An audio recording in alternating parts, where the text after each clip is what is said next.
director and producer of the film, Buster the Naxal Story, sir. Warm welcome. And this trailer definitely has given us chills down the spine. What a fantastic trailer. We all are definitely speechless. The mic is all yours, sir. I don't know what to say after watching this trailer again and again.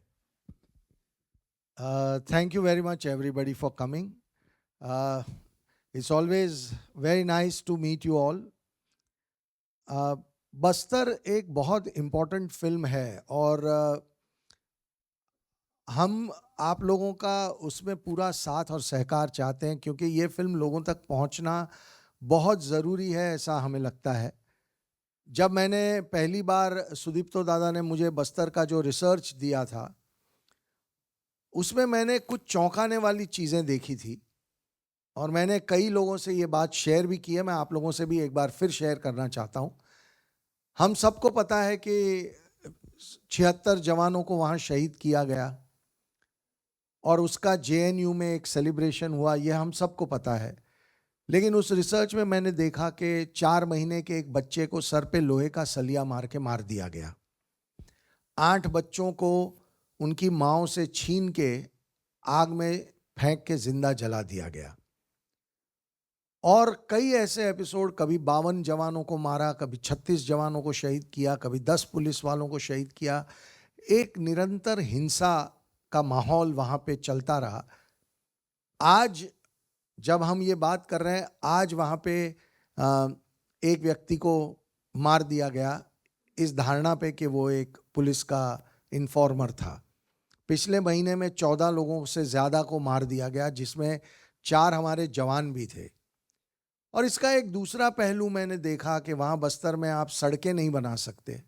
सड़कें बनाएंगे तो नक्सली गोली मार देंगे, school बनाने जाएंगे तो बम लगा के उड़ा देंगे, अस्पताल नहीं बनाने देंगे, मोबाइल टावर नहीं लगाने देंगे, पानी की लाइनें नहीं बिछाने देंगे।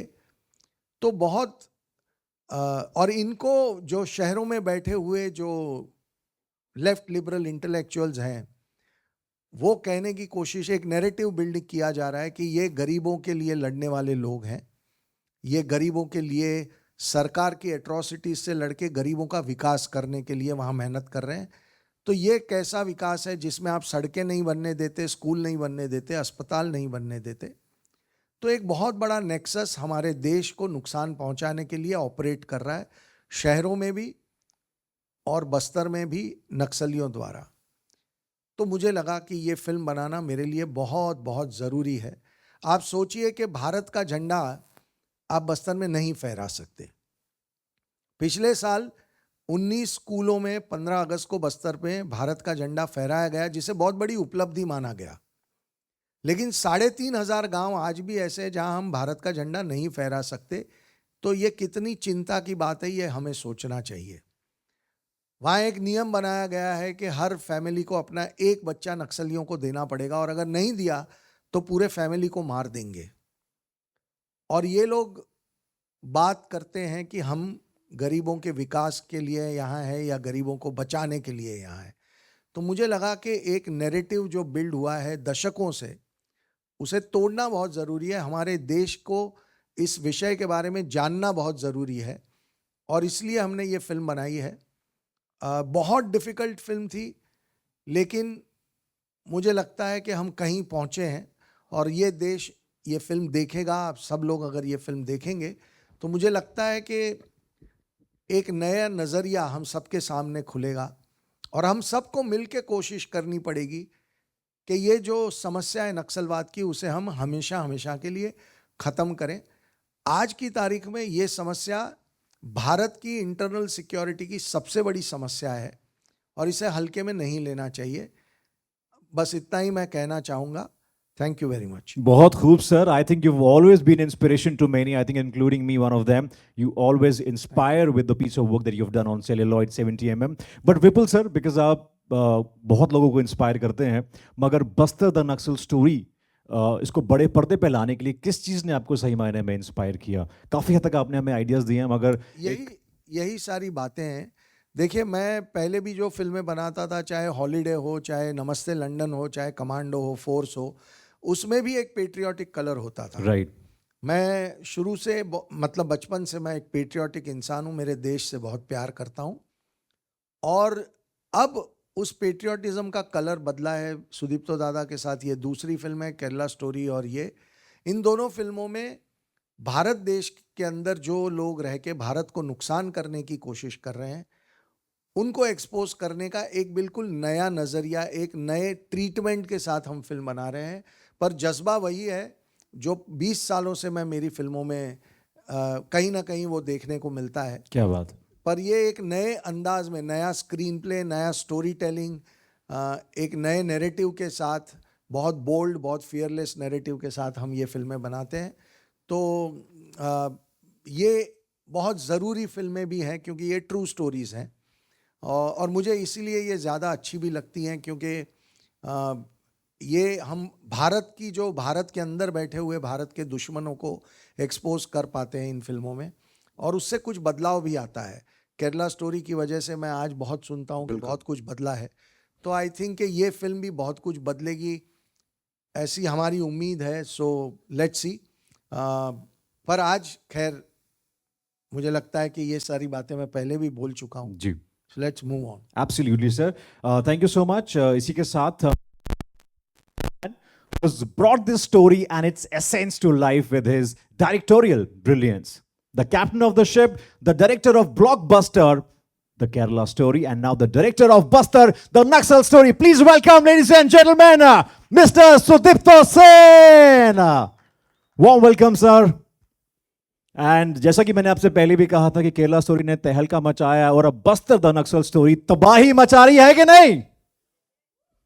So yes, Sudipto sir, we really want to know again, you know, your inspiration behind bringing this story to life, Basta the Naxal story.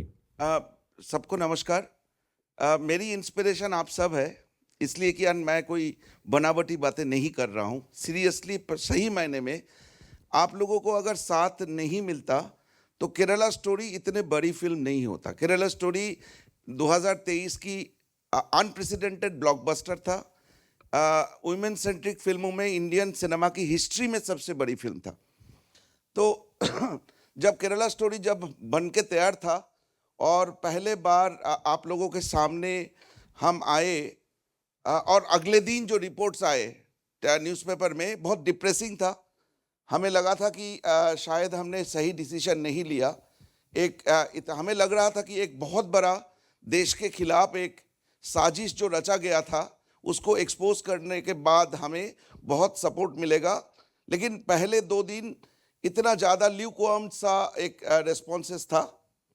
लेकिन जब आप लोगों ने सब फिल्म देखे और उसके बाद जिस तरह सपोर्ट आप लोगों को मिलता गया, भारत की हर कोने में हम गए, मतलब मैं आप लोगों को अगर वो एक्सपीरियंसेस बताते जाऊं तो मुझे ये आज पूरे समय इसमें लग जाएगा कि क्या क्या हम लोगों ने लोगों के अंदर मैडनेस देखा, लोगों के अंदर एक रॉ इमोशन देखा। मतलब और ये मालूम है कि ये आप लोगों की सपोर्ट के बिना, आप लोग अगर हमारी फिल्म के बारे में नहीं लिखते, नहीं अच्छे बातें करते, तो केरला स्टोरी इतने बड़े सक्सेसफुल नहीं होता। ये इसमें हमें मुझे कोई हेजिटेशन नहीं है ये बोलने के लिए कि आप लोग हमारी केरला स्टोरी की ब्रांड एम्बेसडर थे। आप सब अब आए बस्तर। जब केरला स्टोरी इतने बड़े सक्सेसफुल हुआ और विपुल जी के साथ जब हम एक साथ 2-3 फिल्म बनाने के लिए एक प्लान कर रहे थे, तो हमें इमीडिएटली लगा कि बस्तर की ये सही कहानी बताना चाहिए। आप सब जर्नलिस्ट हैं और आप लोगों को अगर मैं ये पूछूं बस्तर के बारे में आप लोगों को जानकारी है कि नहीं, मुझे डाउट है कि आप लोग बस्तर जानते हैं कि छत्तीसगढ़ की सदर्न पार्ट की 6-7 डिस्ट्रिक्ट को मिला के एक रीजन है जिसको बस्तर बोला जाता है। और वहाँ पे कुछ नक्सलवादियों की प्रॉब्लम है, माओइस्टों का प्रॉब्लम है और ये प्रॉब्लम पिछले 50 साल से चल रहा है। इसके बारे में कभी कभी आप लोगों की कलम में वो बाहर आए। जब बड़े बड़े घटना घटे, जब टाटबेटला में जो 76 जवानों को मार दिया गया था, या रानी बदली में जब 52 जवानों को मार दिया गया था, जब हमारे गढ़चिरौली में 52 जवानों को 35 जवानों को मार दिया गया था, ये सारे खबर आप लोगों ने बहुत बारीकी से छापे। लेकिन दुख की बात यह है कि पिछले 55 साल में हर दिन हर मोमेंट में बस्तर की लोग, आम जनता, गरीब लोग, ट्राइबल्स एक दहशत की जिंदगी जी रहे हैं, और जिसके नतीजे कि पिछले 10-12 साल में 12-15 हजार लोगों की मौत हुई है, और जिसमें बहुत संख्या में हमारी देश की सिपाही थे। तो ये कहानी मैं बहुत दिन से, मेरा बचपन से इस कहानी को मैं फॉलो करते आया। आप समझ गए, आप जानते हैं मेरा बैकग्राउंड बंगाल है, और ये मूवमेंट की आइडियोलॉजी सबसे पहले हमारी देश में बंगाल में आया था। तो मैं बारीकी से इस आंदोलन को फॉलो करता गया, और जब पूरे इंडिया से इसको छोटे होते होते सेंट्रल इंडिया की बस्तर को सेंटर करके ये फैलता गया, तब जाके मुझे लगा कि इसके ऊपर मुझे फिल्म बनाना चाहिए। इसलिए कि ये जो साजिश बस्तर के अंदर एक देश की सबसे बड़े साजिशों में एक साजिश रचा गया, जिसके लिए 50 से 55 हजार लोग पिछले 55 साल में जान दी, बंगाल से लेकर केरला तक। इसकी कहानी बोलने का सही समय आया। तो मेरे सारे बातों पे जो भी आप लोगों को जानना है, आप ट्रेलर देखे, सॉन्ग रिलीज के बाद जो भी सवाल है आप करते रहिएगा, हम उसके जवाब देंगे। लेकिन एक बात मैं आपको बता दूं, केरल स्टोरी हमारे लिए कोई पॉलिटिकल एफर्ट नहीं था। हम पूरे फिल्म में एक प्रॉब्लम को डिस्कस किया था, एक मैनिपुलेटिव कन्वर्शन के बारे में डिस्कस किया था, जिसकी 3 लड़की की कहानी के जरिए हमने हजारों लाखों लड़कियों की कहानी बोलने की कोशिश की। वो 3 लड़की में एक लड़की अभी भी अफगानिस्तान की जेल में है। एक लड़की जो खुदकुशी की थी, उसकी माँ बाप आज भी जस्टिस के लिए वेट कर रहा है। एक लड़की जिसके साथ बार बार रेप हुई है, वो लड़की भी आज जस्टिस के लिए वेट कर रहा है। जो फिल्म की एंड में आके ये तीनों लड़की कैमरा के सामने, हमारी कैमरा के सामने बोलते हैं। तो ये एक इंसानियत की जर्नी था हमारे लिए, ये केरल की कहानी बोलना। एग्जैक्टली सेम वे बस्तर में हम उन लाखों लोगों की कहानी बोलने की कोशिश की, जिनमें से कुछ आवाज आज आप सुनेंगे, जो आए हैं बस्तर की गांव से 2 दिन 3 दिन जर्नी करके वो लोग पहुंचे हैं। उनमें से ज़्यादातर आज पहले बार हवाई जहाज में चढ़े हैं। ऐसे लोगों के सामने उनकी फैमिली की कोई ना कोई जान दिए हैं इस दहशत में, इस वायलेंस में। तो आज की स्टार वो लोग हैं। तो बस्तर भी सिमिलरली इस देश के लिए हमारी एक गिफ्ट है कि हम चाहते हैं हर इंसान को बस्तर के बारे में पता चले, और बस्तर की लोग ये ना सोचे कि हम अकेले हैं। दिल्ली या बॉम्बे में बैठ के लोग हमारे बारे में नहीं सोचते हैं। जो उनकी धारणाएं बहुत दिन से था, आज भी है। हमारी फिल्म, हमें आशा है कि इस धारणा को तोड़ेंगे और ये बताएंगे कि पूरे देश उनके साथ है। नमस्कार। बहुत खूब sir. Sir as a director बहुत सारे चैलेंजेस होते हैं, you know, when you bring such story on 70 mm। तो अगर very quickly if you could share, ऐसे कौन से चैलेंजेस आपको फेस करने पड़ते व्हाइल मेकिंग इट? चैलेंजेस कुछ नहीं था। जिस फिल्म की प्रोड्यूसर विपुल अमृतलाल शाह है, चैलेंज नहीं मिलता है। क्या बात है। I think this is the best the producer and director जोड़ी। सो आई थिंक ये बहुत अच्छा जवाब दिया आपने। वेल और भी बहुत सारी बातचीत है वो हम करने जा रहे हैं, मगर now ladies and gentleman, of course we have all been waiting for one, the lovely star cast. Joining us today are talented actors who have given life into the characters of Bastar, the Naxal story. And of course, ladies and gentlemen, it's my pleasure to welcome the girl who has won millions of heart with her, the Kerala story, and made us fall in love and in awe of her bravery. The dynamic and very versatile, ladies and gentlemen, that's Ada Sharma. Give it up, ladies and gentlemen, for this powerhouse of talent who has given us spectacular Kerala stories. Warm welcome, Ada. And of course, after looking at the trailer, we can't really believe it's the same Ada Sharma, because you've given, goosebumps, literally, as I said, chills down the spine. So, एक सवाल जो हर कोई जानना चाहेगा, हर एक भारतीय नागरिक जानना चाहेगा कि अदा शर्मा को आखिर नीरजा माधवन बनने के लिए इन बस्तर द नक्सल स्टोरी किस चीज़ ने इंस्पायर किया, एंड किस तरह से आपने तैयारी की इसको बखूबी बड़े पर्दे पे निभाने के लिए? नमस्ते, thank you all for coming here. And पहली बात तो बहुत सारे लोग मुझे बोलते हैं कि हॉरर मूवी करो, अभी मैंने किया है तो आप प्लीज़ जाके देखो। ऑफ कोर्स मैंने जो पहले हॉरर मूवी किया था वो फिक्शनल था, ये रियल लाइफ पे है। एंड बहुत सारे लोग मुझे बोलते थे कि ट्रेलर देखने के बाद सबको अच्छा लगा, पर बहुत सारे लोग बोले इतनी डरावनी फिल्म आप क्यों कर रहे हो, कैसे कोई देखेगा, एंड डरावनी है एंड डरावनी होनी चाहिए because we are talking about हमारे 76 जवान जिनको मारा गया था, तो वो एज अ लाइन ऑलरेडी डरावनी है। तो अगर आप फिल्म में ट्रांसलेट कर रहे हो तो बड़ा मुझे विश्वास है कि भारत में ऐसे लोग हैं जो बहुत दिल के स्ट्रॉन्ग हैं, एंड आप ही वो हो जो उन तक लेके जा सकते हो। जैसे सर ने कहा कि केरला स्टोरी भी हम लोग एक्चुअली जब बना रहे थे, जब सर से पहली मीटिंग हुई थी, he said that we are making a small festival film and it's a small intimate festival film जो शायद कुछ फेस्टिवल्स में रिलीज़ होगी।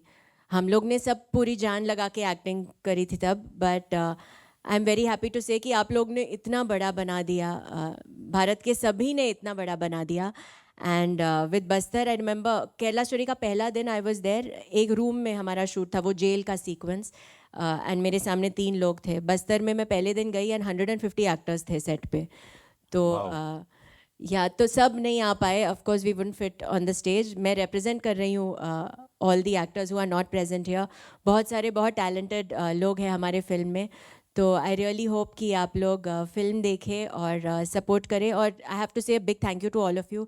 ट्रेलर देखने के बाद मीडिया वालों ने बहुत सपोर्ट किया, बहुत अच्छी अच्छी बातें लिखी, एंड आप लोग ही वो ज़रिया हो जो हम एक्टर्स को या हम हमारी मूवी आप लेके जा सकते हो ऑडियंस तक। तो आपका ओपिनियन एक्चुअली वो लोगों का ओपिनियन इन्फ्लुएंस होता है आपके ओपिनियन से। तो I know that you guys will really take this to the right place. Thank you.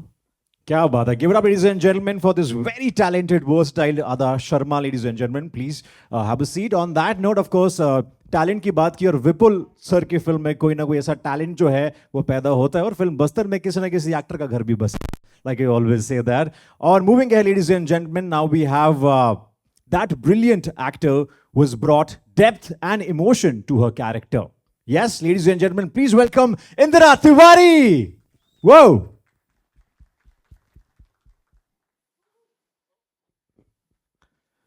Warm welcome, Indira.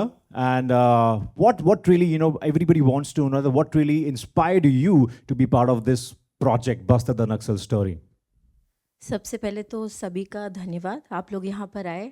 और जो बात आपने मुझसे पूछी, जब मुझे बस्तर के लिए बात की गई, मुझे बुलाया गया और मैंने सुना बस्तर पे फिल्म बन रही है, तो सबसे पहले बोलते हैं ना कि मैंने जब चीज़ें सुनी, मैंने जब चीज़ें पढ़ी, मेरा सबसे पहला ऐसा बोलते हैं ना आपका मन हो जाता है। मतलब मैं तो, अगर मैं भोपाल में जन्मी हूँ और मुझे मेरे ही हक नहीं मिले, मैं किससे जाकर बोलूँगी?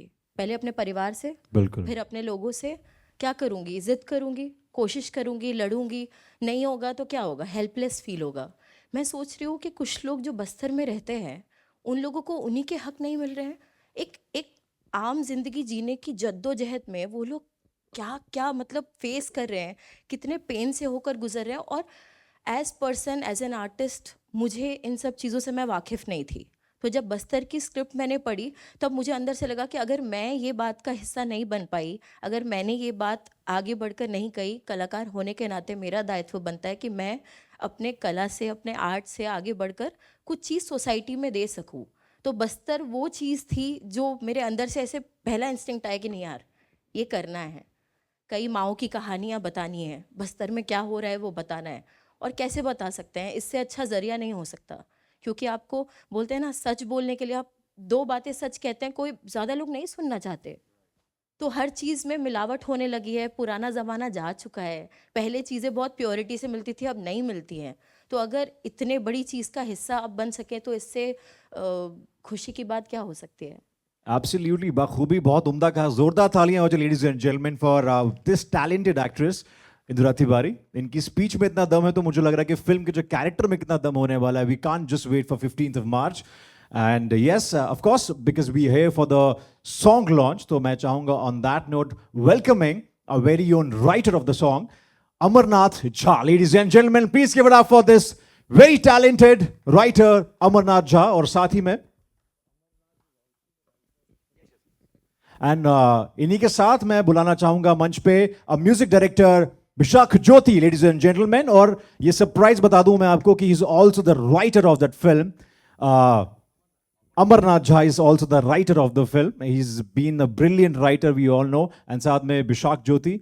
एंड अमरनाथ, मेरा आप दोनों से ये सवाल है, जब ऐसा पावरफुल एंथम आप लिखते हैं उस समय आपके जहन में क्या चल रहा होता है, एंड ऐसी फिल्म जब आप बड़े पर्दे पे लेके आते हैं तो tell us all that that's been cooking up in your mind. जी, पहले तो नमस्ते सभी मीडिया बंधुओं को मेरी तरफ से।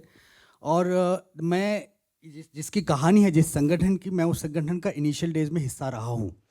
और मैं जिस संगठन उस समय में संगठन विचार और बंदूक के साथ था। जो कहानी मैं कहा हूँ वो उस समय आ गया जहाँ सिर्फ बंदूक और मृत्यु और हत्याएं रही है। तो ये जो हत्या के पीछे का जो दर्द होता है ना, ये गीत उस दर्द का गीत है। और युद्ध जहाँ भी होता है, उस युद्ध में मरते कौन हैं? कोई जवान मरता है, कोई फीमेल वॉरियर मरती है, लेकिन उस मरने वाले को वहाँ तक बड़ा कौन किया? हम बड़ा कैसे हुए? हमें बड़ा करने में किसी एक माँ ने अपने जीवन के गोल्डन 15 ईयर्स लगाए हैं, गोल्डन 15 ईयर्स, और उसको किसी एक की पॉलिसी ने, किसी एक विचार ने यूं मार देता है। ये जो दर्द है एक यूनिवर्सल पेन है, जो चूंकि ईश्वर के बाद, ईश्वर की हमारे पास अवधारणा है, हमें पता है ईश्वर हैं, देखे नहीं हैं, लेकिन माँ जो कि रियल ईश्वर है, क्रिएटर, उसको हम देखते हैं, उसने हमें बड़ा किया है। और उसके दर्द, तो वो दर्द को मैनिफेस्ट करना था। मुझे इसमें कुछ कहिए, चूँकि हम जो भी हैं, हम माँ हैं तभी हम हैं, और उस माँ के दर्द की कहानी है जो भी, तो इसलिए अलग से मुझे इंस्पिरेशन की जरूरत ही नहीं थी। बाखूबी, और जिस तरह से आपने ये हमें नरेट किया, मुझे लगता है कि आपने बहुत अच्छे से विपुल सर को कन्विंस किया, because the kind of narration that you have, that's really amazing. Thank you so much, thanks. Bishak. जी नमस्कार सभी को, आप सभी को नमस्कार। ये गाना एक्चुअली मैं ये दावे के साथ आप लोगों के सामने कह सकता हूँ, बहुत दिनों से इस तरह के शब्द और इस तरह के कंपोजिशन, इतना अच्छा कॉम्बिनेशन आया नहीं। And this all credit goes to Sudipto da and Vipul sir, जिन्होंने हम पे सच में भरोसा की है। और इस गाने का शुरुआत हुआ था एक शब्द से, जो वंदे वीरम। तो जब हमारे पास ये शब्द आया था और अमरनाथ जी ने जब ये शब्द दिया था, तो तभी हमको लग गया था कि जो 2 महीने का स्ट्रगल था कि कौन सा गाना, कैसे हम इसको आगे बढ़े, कैसे इमोशनली कनेक्ट करें इस पिक्चर के साथ, इस गाने का, तो ये वंदे विरम शब्द से ही बाकी सब आ गया था हमारे सामने। तो ऐसे इस गाने की जर्नी बहुत अच्छी थी हमारे साथ, और ख़ास करके अमरनाथ दादा ने बाखूबी से इस गाने को निभाया, क्योंकि वो ये लाइफ ऑलरेडी जी चुके हैं, उनके पहले की लाइफ ऐसे ही थी, ऐसे था। तो अभी ही इज़ जस्ट एकदम चेंज हो गए। अभी वो लिखते हैं, और जो दुख, जो दर्द, जो उन्होंने सहा है, वो सब उनके कलम से निकलते हैं। तो मुझे ये बहुत अच्छा लग रहा है कि सच में अच्छा कोलैबोरेशन हुआ है। और मैं ये एक और शख्सियत जिनको मैं ये थैंक यू देना चाहता हूँ, वो जावेद भाई, वो हमारे साथ नहीं है, जावेद अली, जिन्होंने ये गाना गाया और बाखूबी से इस गाने को निभाया। जो मुझे चाहिए था, जो हम सबको चाहिए था, वो जावेद भाई ने एकदम बाखूबी से ये गाने को निभाया। And I am very happy, ये गाना बहुत अच्छे तरीके से आ गया, जो हम चाहते थे वैसे ही आपके सामने आज आएगा। तो आप सुनिएंगे और प्लीज़ इनको लोगों तक पहुंचाइए। बहुत खूब आपने हमें बताया, थैंक यू सो मच. और जिस फिल्म के गाने बेहतरीन होते हैं वो हम जानते हैं कि it's definitely connecting with the audience. On that note, मैं चाहूंगा ladies and gentleman, we are also honoured to have with us the co-producer of film Bastar the Naxal story. Please welcome mister Ashin Shah, ladies and gentlemen, who's been working day and night. I see him working really hard. So Ashin, please आप भी विराजमान हो जाएं. And of course हमने star cast से बात की, cast and crew से बात की, संगीत की बात की, हमने राइटर से बात की.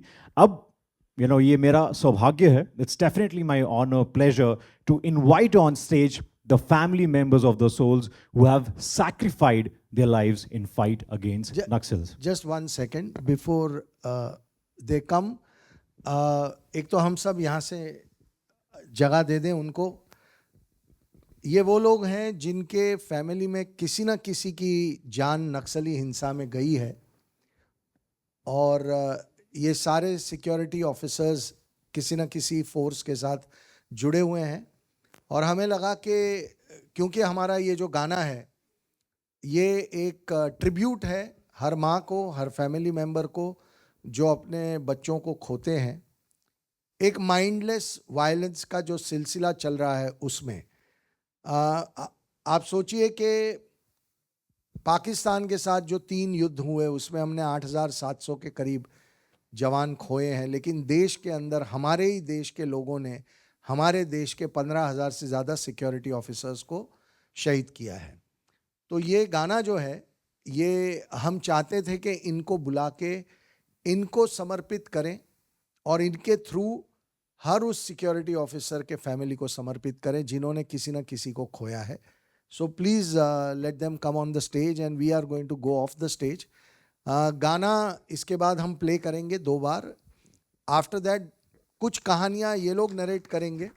प्लीज तालियां मैं चाहूंगा कि सभी मीडिया फिट जोरदार हो जाएं, बिकॉज ये छत्तीसगढ़ से स्पेशली हमारे लिए आज जहां पे मौजूद हुए हैं। इन सब के लिए बहुत मुश्किल घड़ियां रही हैं, तो हम 2 बार गाना प्ले करेंगे और उसके बाद हम कुछ कहानियां सुनेंगे इन्होंने क्या झेला है। And then of course if you have any questions for any of us, please आइए, प्लीज बैठिए। Can we have the song please now once everybody seated. आशिन बिठा दीजिए।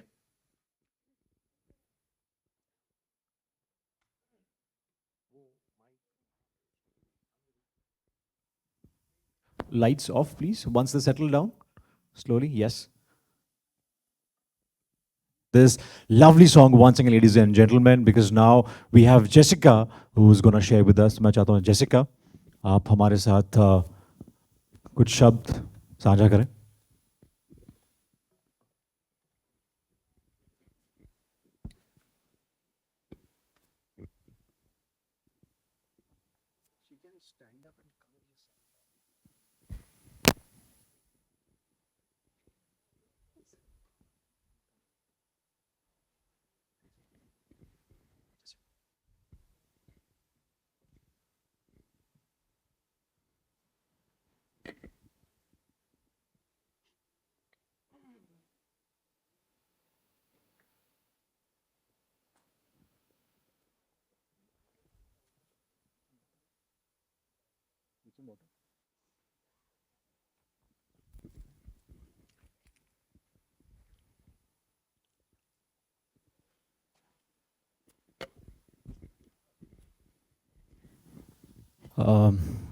Of course, you know, it's a very emotional moment for Jessica, and it's given us goosebumps and made everybody speechless. So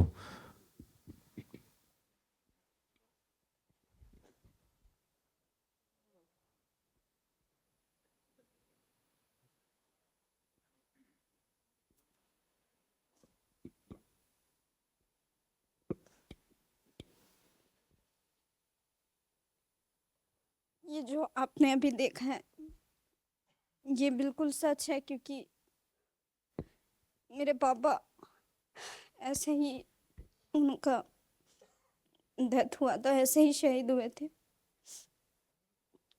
वो उस दिन रविवार था और it was a holiday, और वहाँ ऑफिस से फ़ोन आता है कि जवानों को इकट्ठा करो क्योंकि नक्सलियों ने गांव के लोगों को बंदी बना कर रखा हो। तो वो सारे लोग इकट्ठे हुए और नक्सली ये जानते थे कि अगर गांव लोगों को अगर हम बंदी बना कर रखेंगे तो ये लोग भागकर ज़रूर आएंगे उनको बचाने के लिए। ये उनका प्री प्लान था। तो उन्होंने क्या किया कि रोड पे ही बहुत बड़ा बॉम्ब को पहले ही प्लान करके रखे हुए थे। और जैसी गाड़ी पार हुई है वो बॉम्ब ब्लास्ट में उड़ा दिया उन्होंने गाड़ी। उस दिन 23 जो थे मेरे पापा भी थे उसमें वो शहीद हुए। और ऐसे हम पुलिस लाइन में रहते थे जो बहुत ही पास था, और पुलिस लाइन को कांटेक्ट करना बहुत आसान था क्योंकि उस वक्त पे टेलीफोन्स वगैरह नहीं हुआ करते थे। ये बात 2000 की है। तो उस वक्त जो पास में होते थे उनको जल्द से बुलाया गया और वो लोग गए। और उस रोज़ जो है पूरे घर में लाशों से भरा हुआ था वो पूरा कॉलोनी। और बॉम्ब ब्लास्ट में कईयों के बॉडी पार्ट्स भी नहीं मिले थे। तो ये जो दिखाया था एकदम ताज़ा हो गया था, इसलिए I could not control, I got very overwhelmed. I am sorry, but I am glad कि आपने ये बनाया है। आई एम वेरी थैंकफुल कि आपने कि वाकई में जो हमारा बस्तर का जो जवान है, जो जवान जो सहते हैं, जो जबकि नक्सली एक भारतीय ही है और अपने ही लोगों को वो लोग ऐसे मारते हैं। और हमारे देश मतलब हमारे जवानों को भी ये सम्मान मिलना चाहिए। और ये स्टोरी से आप जानिए कि सच में ये सच बात है, ये झूठ बिल्कुल भी नहीं है, क्योंकि ये हमने देखा है, हम पे बीती है ये बात। तो मैं बस इतना बोल के समाप्त करना चाहूँगी। Thank you Jessica. हमारे साथ जीरम हमले में शहीद जवान की बेटर 5 है, तो मैं चाहूँगा कि आप प्लीज़ कुछ शब्द हमारे साथ शेयर करें।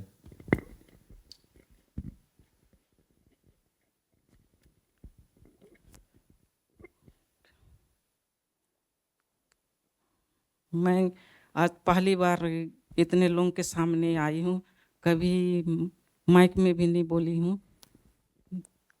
उस दिन कांग्रेस परिवर्तन यात्रा में ये महेंद्र कर्मा के फॉलो गार्ड में थे, उन्हीं के साथ गए थे सुकमा, और वापस आते समय उनको नक्सली हमला कर दिए और उसमें वो गड्ढा में थे, उसमें उसको गोली लग गई और वो नहीं बचे। हम लोग तो इंतज़ार करते रहे आएंगे आएंगे बोल के उनको, लेकिन दूसरे दिन पता चला हम लोग को 36 घंटा होने के बाद हम लोग को पता चला कि वो अभी नहीं रहे बोल के। और हम लोग को नाम भी नहीं पता, जो ये वो कर रहे हैं, प्रस्तुत करवा रहे हैं, नाम तो नहीं बोल पा रही हूँ। तो वो मौका दिया हम लोग को आपके सामने बोलने के लिए, इसके लिए उसको बहुत बहुत धन्यवाद देते हैं। बस इतना ही कह के अंत करते हैं।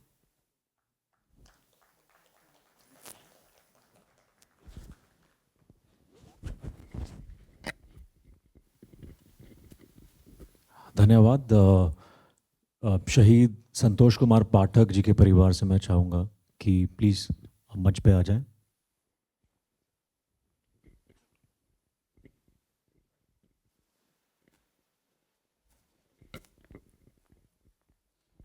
मेरे फादर का 1998 में डेथ हुआ था तरेम नक्सली अटैक में। वो मेरी मम्मी उस दिन करवा चौथ का व्रत कर रहे थे। उस दिन पापा का छुट्टी का डेट रहा, पर उनको कहीं ट्रक लेके जाना पड़ा, व्हीकल लेके जाना पड़ा, और आर्मी को लाने का था कहीं से। गए, जाते समय तो कुछ नहीं हुआ, आते समय जब आर्मी को लेकर वापस आ रहे थे तो उनका ब्लास्ट में डेथ हो गया। Thank you.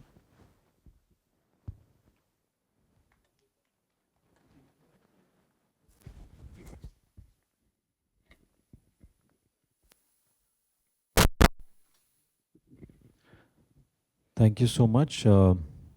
ये शहीद संतोष कुमार पाठक की फैमिली से थे। मैं चाहता हूँ शहीद जय सिंह ठाकुर की बेटी जो है वो प्लीज़ मंच पे आए। कि बस्तर की घटना सच है। मेरे पापा 2006 में बोर्ड एग्ज़ाम की ड्यूटी में शहीद हुए थे। जो नक्सली थे वो जो स्कूल वाले यूनिफॉर्म होता है वो वाले ड्रेस पहनकर हमला किए थे मेरे पापा को। और उस टाइम हम बहुत छोटे छोटे थे। मेरी बहन 2 मंथ की थी। उसको आज ये लगता है कि आज मेरे पापा रहते तो क्या होता। और उन नक्सलियों को के नाम से इतना चिढ़ती है मेरी बहन, आज वो मिल जाए तो मैं उनको क्या करूँगी ऐसा सोचती है। बस मैं यही बताना चाहती हूँ।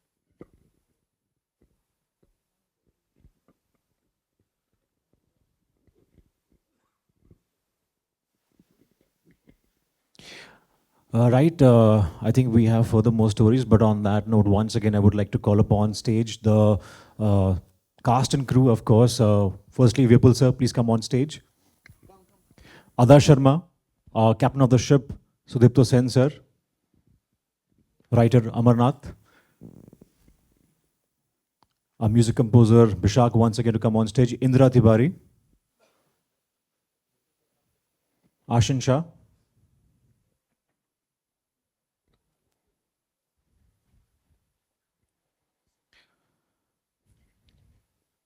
ये लोग ट्रेंड स्पीकर नहीं है, पर आपको उनका दर्द ज़रूर टच किया होगा। और ऐसे हज़ारों फैमिलीज़ हैं हमारे सिक्योरिटी फोर्सेस के जवानों के, जो इन माइंडलेस वायलेंस में जिनको अपने परिवार से किसी ना किसी को खोना पड़ता है।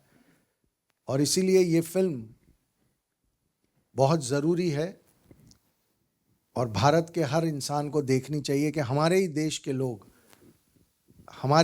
के लोगों को इस तरह मार रहे हैं। हम जब बस्तर में थे तो हमें एक इंसान ने बहुत दिल दहला देने वाली बात बोली थी।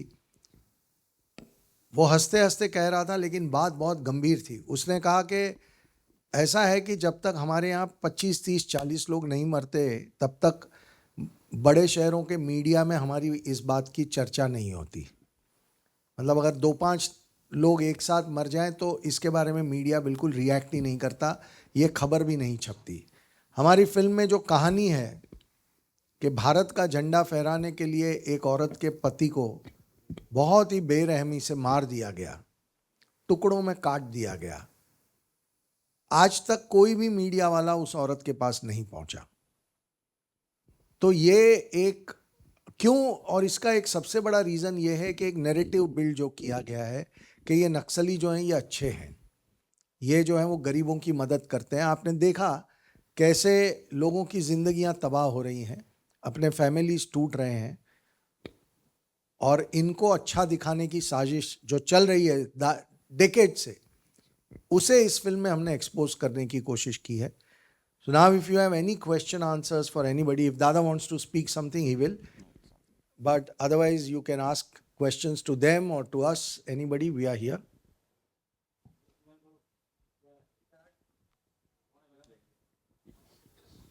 Can we have the mics please on stage? Yeah, please. Can we have mics on stage again? Audience में दे दीजिए, बाकी Audience में है. हम लोग सर्कुलेट कर लेंगे। Yes.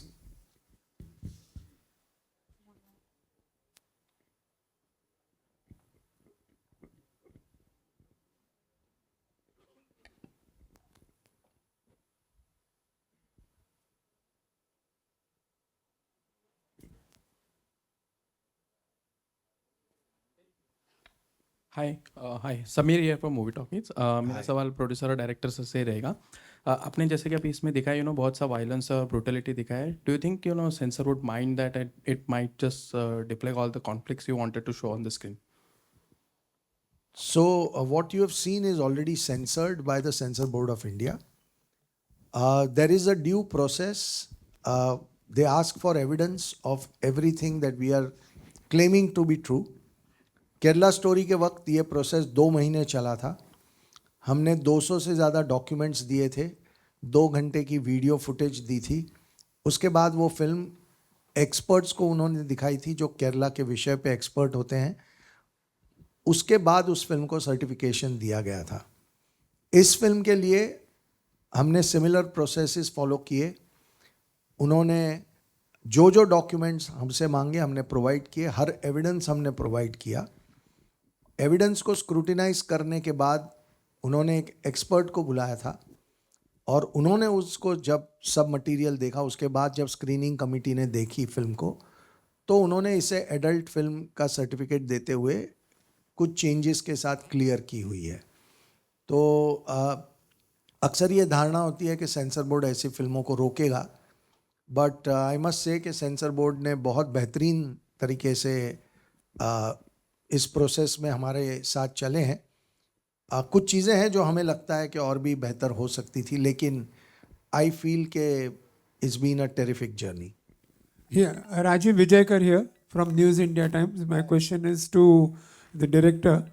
सर, ये आप कहानी है जो लाते हैं, ये जो छुपी हुई कहानियां हैं, इनको आप मतलब किस तरह से ढूंढते हैं? What is the process by which you land up with such stories? My next question will be for other, but right now आपका। ओके। बात यह है कि केरला स्टोरी और बस्तर, ये दोनों में थोड़ा डिफरेंस है। केरला स्टोरी एक एक्सीडेंटली मैं कुछ इंसिडेंट्स के सामना हो गया था मेरा, और उसके बाद एज अ फिल्म मेकर मेरी एक प्रोसेस है कि मैं उसको ढूंढने लगे। तो केरला स्टोरी की इतने बड़े एक साजिश मेरे सामने एक एक करके स्लाइड शो की तरह आते गया, और उसको मैं समेट के केरला स्टोरी बनाया था। बस्तर की हिस्ट्री थोड़ा सा अलग है। जो आइडियोलॉजी ये हिंसा का बस्तर में थोप दिए है, वो आइडियोलॉजी जिसको आप माओवाद बोलिए, रेडिकल पीसेंट मूवमेंट बोलिए, या नक्सलिज्म बोलिए, ये मेरी जो जहाँ पे मेरा जन्म स्थान है नॉर्थ बंगाल में जलपाईगुड़ी, वहाँ से जस्ट 40-42 किलोमीटर दूर है नक्सलबाड़ी करके एक जगह है, जहाँ पे इस आंदोलन की 1967 में शुरुआत हुई थी।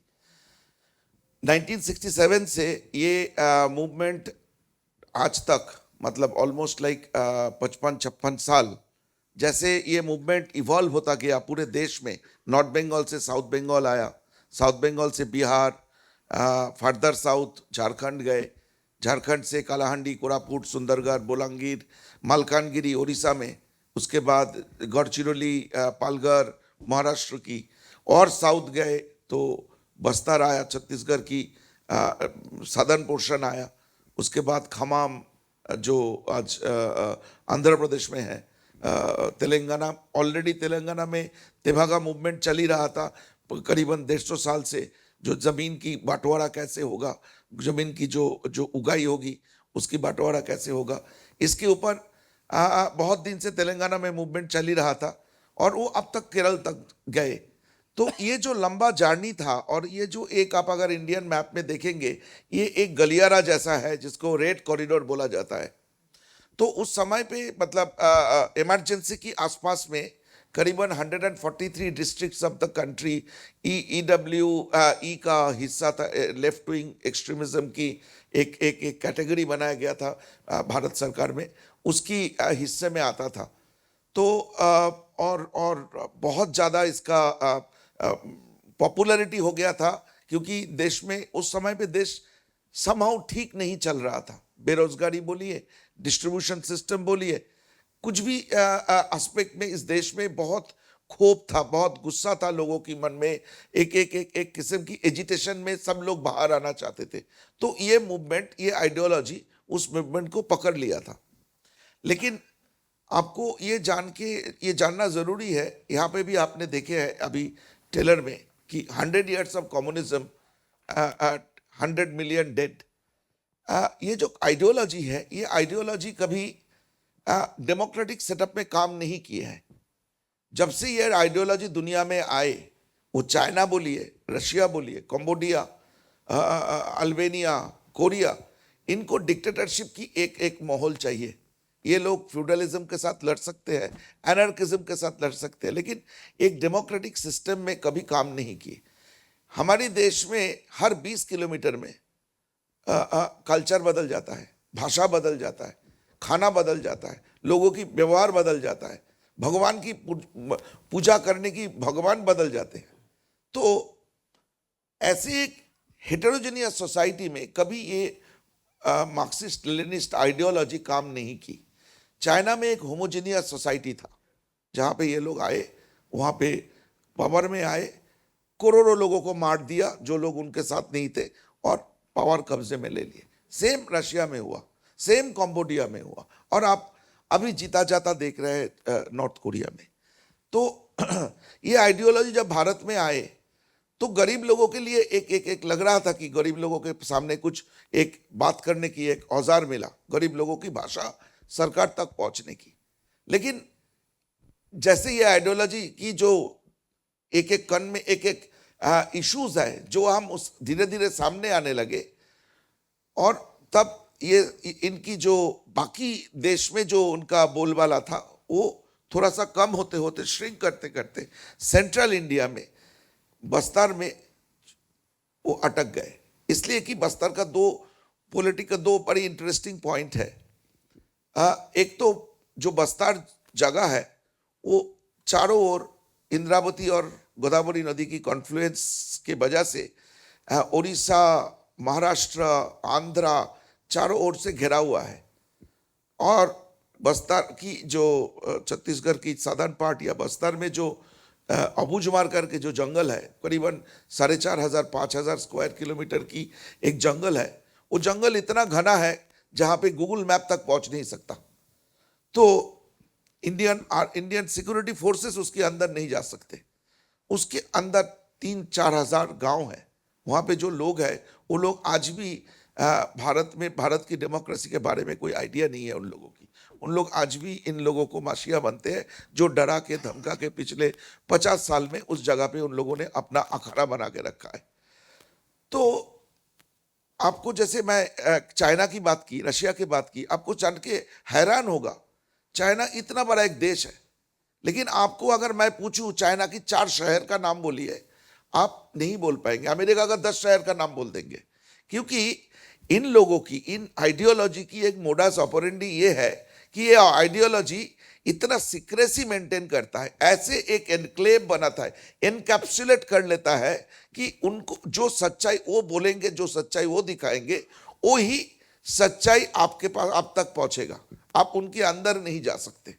उसके मतलब आप बिलीव करिए, मैं पिछले कई दशकों से जा रहा हूं बस्तर में, आज तक अबूझमार जंगल की ज्यादातर हिस्से तक पहुंच नहीं पाए। जगरगुंडा करके एक जगह, यहाँ पे जगरगुंडा से भी आए हुए हैं, वहां तक मैं पहुंच नहीं पाया। कोई सिक्योरिटी फोर्स नहीं पहुंच पाता है।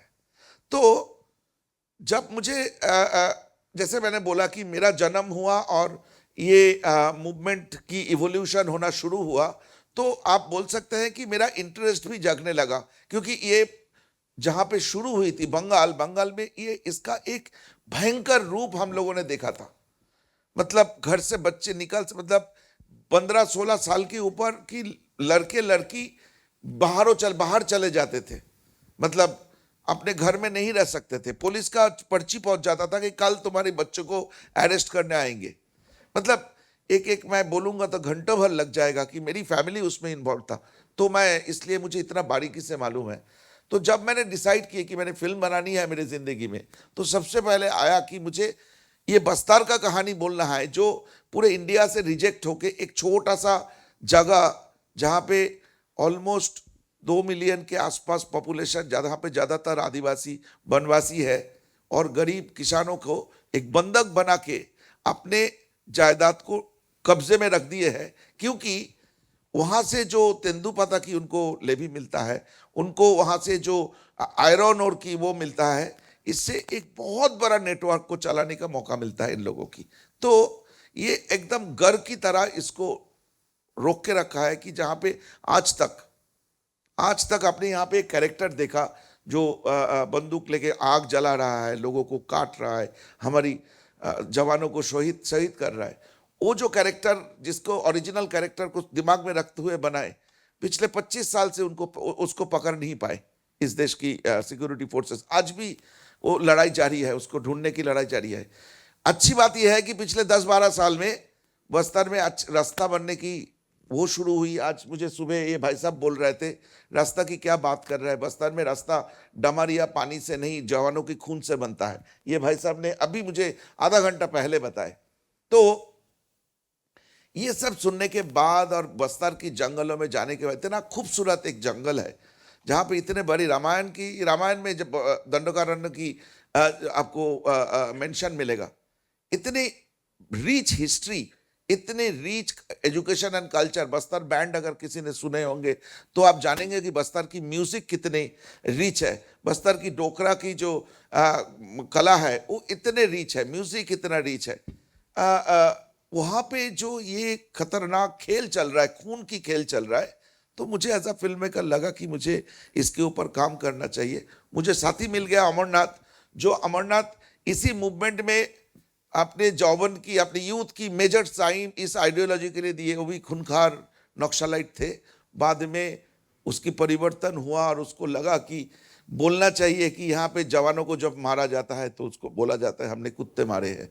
तो अमरनाथ से मिले, हम लोगों ने डिसाइड किए, रिसर्च को और तेज की। वहाँ से लोकल छत्तीसगढ़ में हमारे बहुत सारे साथियाँ मिले जो लोग भी कोशिश कर रहे थे कि पूरे देश में इसकी खबर पहुँचाया जाए कि बस्तर में आखिर हो क्या रहा है।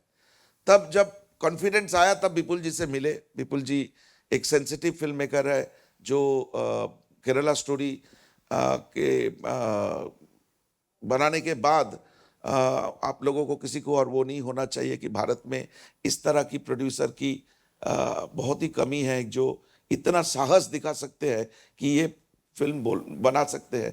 क्योंकि हमारे देश में एक विडंबना ये है कि सच बोलना बहुत डिफिकल्ट है।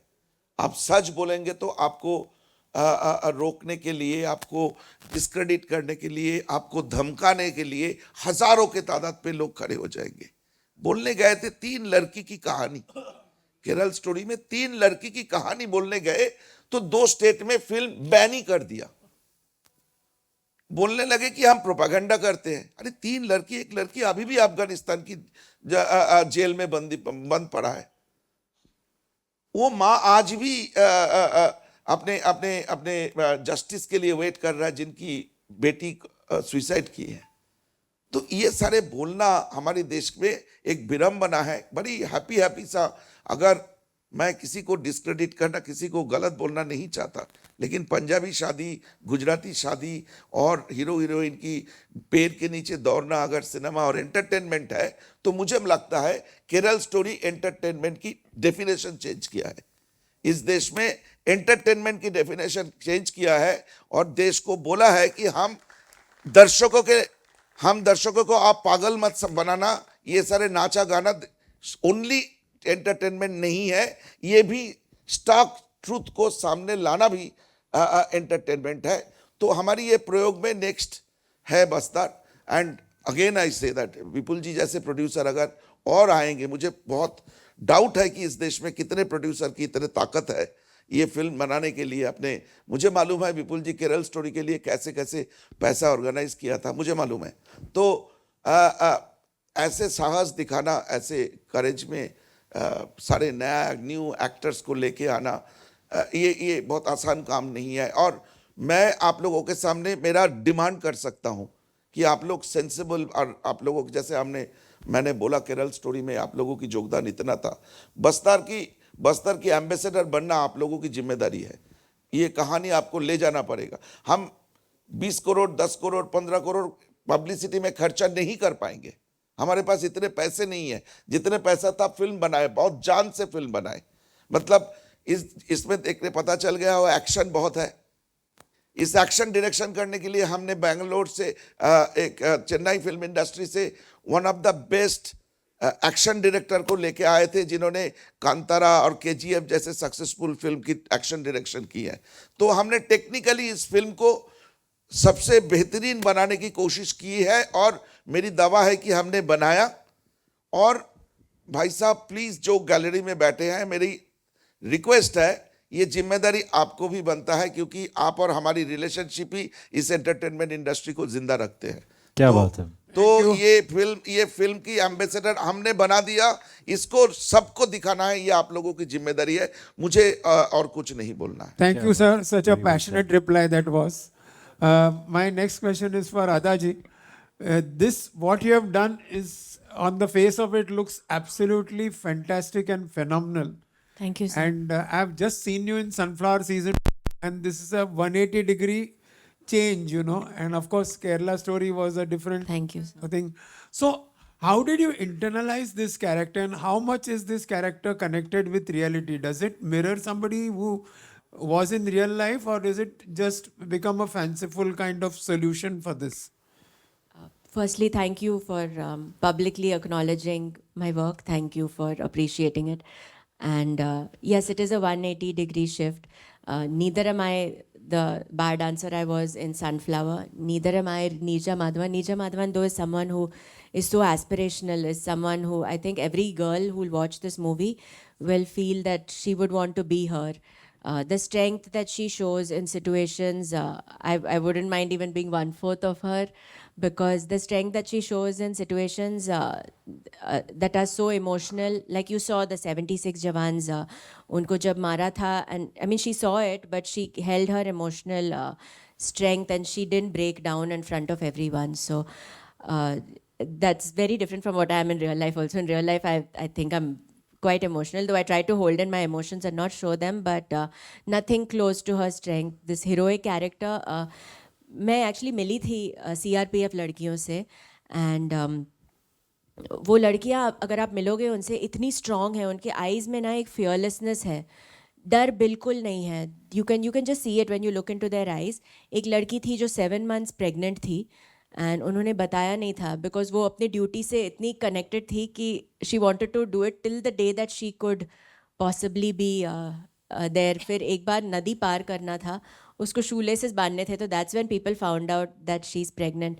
These girls go through, I mean यहाँ पे हमारे रियल लाइफ में थोड़ा अप्स एंड डाउन्स होता है and we feel my god the world has come to an end, but यहाँ पे what these girls go through is you can't even imagine. वो अपने बैग्स पे बैकपैक में कुछ 8-10 किलो का वज़न होता है और food, because you don't know कितने टाइम के लिए आप जंगल में रहने वाले हो. तो इंस्टेंट नूडल्स, बिस्किट्स, वो सब, बिकॉज जो पेड़ है वहाँ पे, वो नक्सली लोग वो पेड़ को भी पॉइजन करते हैं, ताकि अगर डेस्परेशन में कुछ बहुत भूख लगी है, 2 दिन से कुछ खाया नहीं और कोई फ्रूट आपने लेके आप खा लिए, तो आप वो फ्रूट से मर जाओ.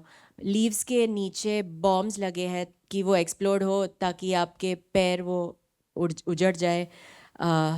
तो हर जगह से you pass through a river, आप पूरे भीग चुके हो, सपोज रेनी सीजन में है, पर आपको चुपचाप वहाँ रहना है. एक लड़की मुझे बता रही थी कि नोज़ रिंग और ईयररिंग्स भी नहीं पहन सकते, बिकॉज जब भी हम कैरेक्टर का लुक डिज़ाइन कर रहे थे तो वी वर सेइंग शायद एक, शी सेड नहीं, क्योंकि जब भी मून लाइट रहता है वहाँ पे, तो वो मून लाइट उनके ईयररिंग या नोज़ रिंग पे रिफ्लेक्ट होगा, और फिर वो नक्सली लोग कहीं पे भी छुपे हो सकते हैं, और अगर उन्होंने देखा तो वो मार देंगे.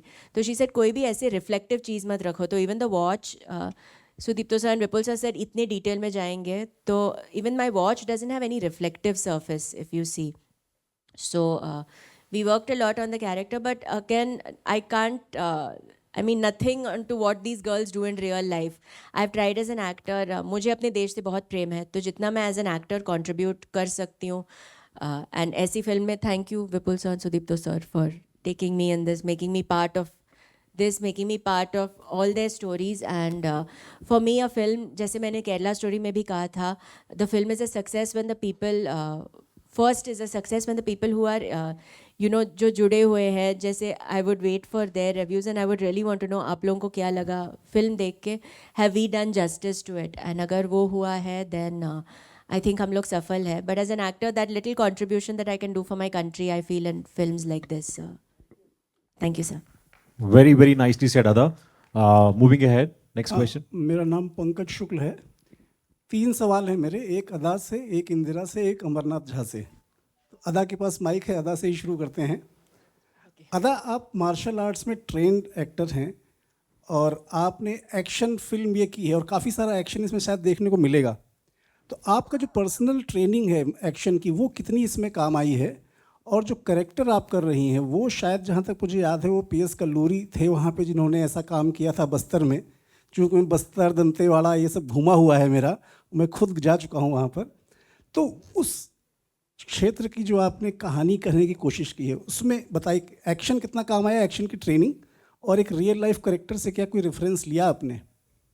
पंकज जी, एक्शन की ट्रेनिंग तो आई थिंक हर चीज़ में काम आती है, बिकॉज एक्शन की ट्रेनिंग आपको फोकस और डेडिकेशन में ट्रेन करती है. तो इवन अगर आपको कोई कैरेक्टर प्ले करना है जिसमें शायद डांस हो या कुछ और हो या वो भी नहीं हो, पर आपका फोकस वो ट्रेन करता है. जैसे मार्शल आर्ट फॉर्म जैसे सिलम्बम, क्योंकि अगर आप सिलम्बम कर रहे हो तो आप को इतना फोकस्ड होना चाहिए कि वो लकड़ी आपके सर पे नहीं लगे. तो आई थिंक एक्शन की ट्रेनिंग यहाँ पर बस्तर में जो एक्शन है वो बहुत अलग किस्म का एक्शन है. लाइक जैसे मैंने कमांडो में किया था एक्शन, वो हैंड टू हैंड कॉम्बैट है और वहाँ पे हमारे कैरेक्टर्स लार्जर देन लाइफ, जैसे सुपर हीरो ऑलमोस्ट वैसे है, फिक्शनल वर्ल्ड में है. तो वो मज़ेदार पंच लाइन्स आएंगे और कोरियोग्राफ्ड एक्शन लाइक वो 1 2 3 4 पंच, किक, डक, ये वो सब है इसमें जो गन्स हम लोग पकड़ रहे हैं, सुदीप्तो सर चाहते थे कि बहुत रियलिस्टिक लगे, तो 6-8 किलो के गन्स हम लोग पकड़ रहे हैं। मेरा बैग अभी तक ठीक नहीं हुआ है और मैं अभी चप्पल ही पहन रही हूँ। इफ़ यू नोटिस, मैं कोई भी इवेंट में भी जाती हूँ और खूबसूरत लहंगा भी पहन रही हूँ, मेरे नीचे में सिर्फ चप्पल, मैं हील ही नहीं पहन पा रही हूँ, बिकॉज ही इंसिस्टेड कि रियल लगना चाहिए और वो स्ट्रॉन्ग लगनी चाहिए। I had to put on weight, 10 kilo वज़न मैंने बढ़ाया, बट वी थॉट कि हेल्दी तरीके से बढ़ाए, बिकॉज जो लड़कियां हैं वो स्ट्रॉन्ग है, इट्स नॉट कि अनफिट है, बहुत ही फिट है, पर ऐसे जंगल में अगर आपको 2-3 दिन में रहना है और शायद खाना नहीं मिलेगा, you have to be strong enough to be able to combat that. नहीं, वो दिख भी रहा है, एफर्ट आपका दिख रहा है। Thank you sir. तो केले खाए, अलसी के लड्डू खाए और हाँ, वेट ट्रेनिंग भी की मैंने, ताकि मैं थोड़ी दुबली पतली नहीं लगूँ। रियल लाइफ कलेक्टर से कोई इंस्पिरेशन? रियल लाइफ एक्चुअली बहुत सारे रियल लाइफ कैरेक्टर्स को लेके बनाया है। सुदीप्तो सर डिटेल में बताएंगे कितने परसेंटेज कौन से कैरेक्टर से, लेकिन मेरा लुक एक जन से है, मेरी जो इमोशन है वो एक्चुअली बहुत सारी लड़कियों से है। एंड जैसे आप कह रहे थे कल्लूरी जी से, मैं उनकी वीडियोस भी मैंने देखा है और कितना बोल्डली वो बात करते हैं। एंड हाँ, मैं बहुत इजीली एनीवे इंस्पायर होती हूँ, तो इन सब कैरेक्टर से कुछ ट्रेड्स मैं बहुत सारे आईजी से भी मिली और उनके ऑफिसेज में भी मैंने देखा वो कैसे बात करते हैं। बिकॉज अगेन सर को नहीं चाहिए था, ही सेड रियल लाइफ में आप बहुत पोलाइट हो, तो मुझे वो नहीं चाहिए। आप कमांड दे रहे हो किसी को तो वो politeness, like I will be like please Pankaj ji आप यहाँ, वैसे मेरा रियल लाइफ है, but if I have to say Pankaj आप लेफ्ट यहाँ से जाइए, तो वो सब ही put me into training classes की वॉइस मॉड्यूलेशन और डिक्शन। बट वो I think as an actor मेरा जॉब है, मेरा फ़र्ज़ है करना जितना कन्विंसिंगली हो। थैंक यू, आपको इसमें ही अच्छा लगा तो फिल्म में तो मतलब मैं रुकी हूँ, अब आप देखो। Thank you so much. Indira से सवाल पूछना चाहूँगा एक। इंदिरा, आपकी मुंबई में पहली प्रेस कॉन्फ्रेंस है एज एन एक्टर, तो बहुत बहुत बधाई आपको आज के दिन की।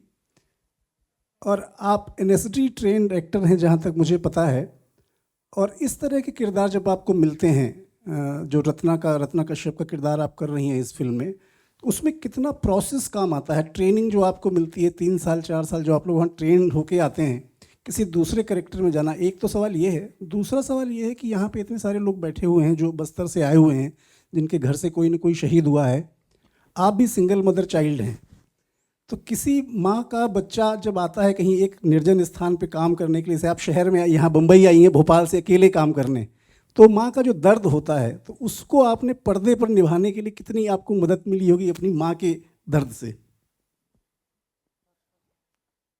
पहले तो तहे दिल से शुक्रिया।